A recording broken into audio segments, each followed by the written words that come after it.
Sejarah Aceh selalu menjadi kajian yang tidak pernah berhenti untuk diteliti oleh banyak ilmuwan. Sejak dahulu sampai saat ini, Aceh masih menyimpan berbagai misteri sejarah yang belum terungkap dalam kajian-kajian terkini.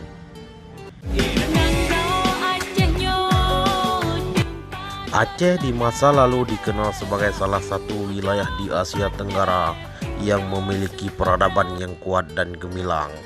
Popularitas dan kosmopolitan Aceh saat itu bukan hanya dilihat dari eksistensi kerajaan yang bertahan lama dan kekuasaan Aceh yang menambah ke beberapa wilayah di Sumatera dan alam Melayu, tetapi juga kepemimpinannya dan sistem pemerintahan modern telah dipraktik oleh kerajaan Aceh tempo dulu. Ya Karimal Akhlaq,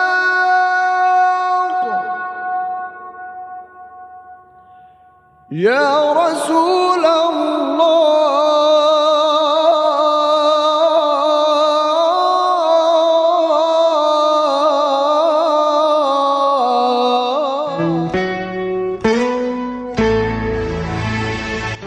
Pada kesempatan kali ini, Admin ingin membahas salah satu kerajaan Islam Taimyong di Aceh Timur.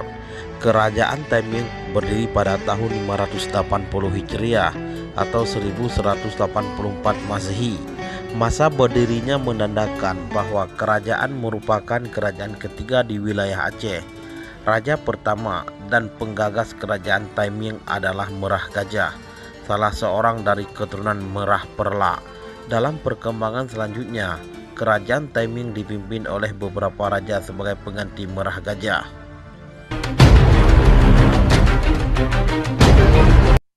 Perkembangan nilai-nilai Islam di wilayah kerajaan Taimyong dipengaruhi oleh dampak perkembangan Islam di Perla.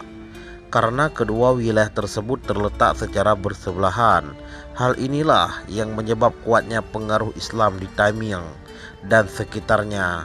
Kejayaan kerajaan Islam Taimyong dibuktikan dengan masyarakat yang bertamadun dan memiliki kebudayaan yang baik.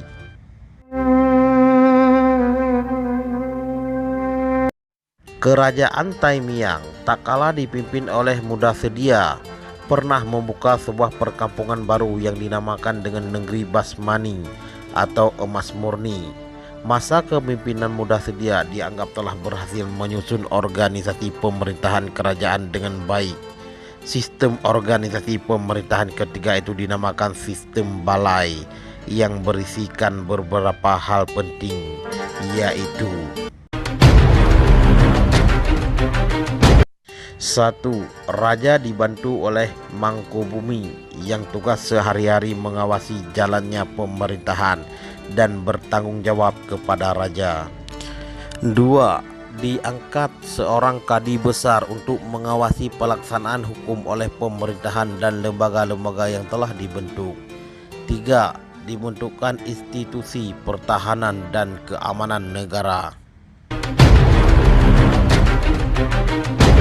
Di akhir masa pemerintahan Raja Muda Sedia, kerajaan Islam Taimyong mengalami masa-masa sulit. Pada tahun 799 Hijriah atau 1377 Masehi, kerajaan ini diserang oleh kerajaan Hindu Majapahit. Angkatan perang Majapahit dipimpin oleh Panglima Patih Nala dan berhasil menduduki Pulau Kampai yang bersebelahan dengan Taimyong. Menurut catatan sejarah, perperangan ini terjadi karena Raja Muda Sedia menolak permintaan Majapahit yang menginginkan anaknya Putri Lindung Bulir untuk dijadikan persembahan Maharaja Majapahit. Dalam peperangan ini, kerajaan Taimyong mendapatkan bantuan kekuatan dari kerajaan Perla dan Pasai. Akhirnya, perperangan ini dapat diakhiri dan tembusan Serikandi Taimyong dapat diselamatkan. Berdasarkan catatan sejarah, kerajaan Taimyong setelah meninggalnya Muda Sedia 800 Hijriah atau 1398 Masehi juga mengalami situasi politik yang kacau balau. Para pembesar kerajaan saling memperebutkan kekuasaan yang akibatnya kerajaan Taimyong terpecah menjadi beberapa kerajaan kecil, di antaranya Kerajaan Indra, Kerajaan Karang, dan lain-lain. Kerajaan Taimiang setelah meninggalnya Muda Sedia tidak mengalami perubahan yang bermakna.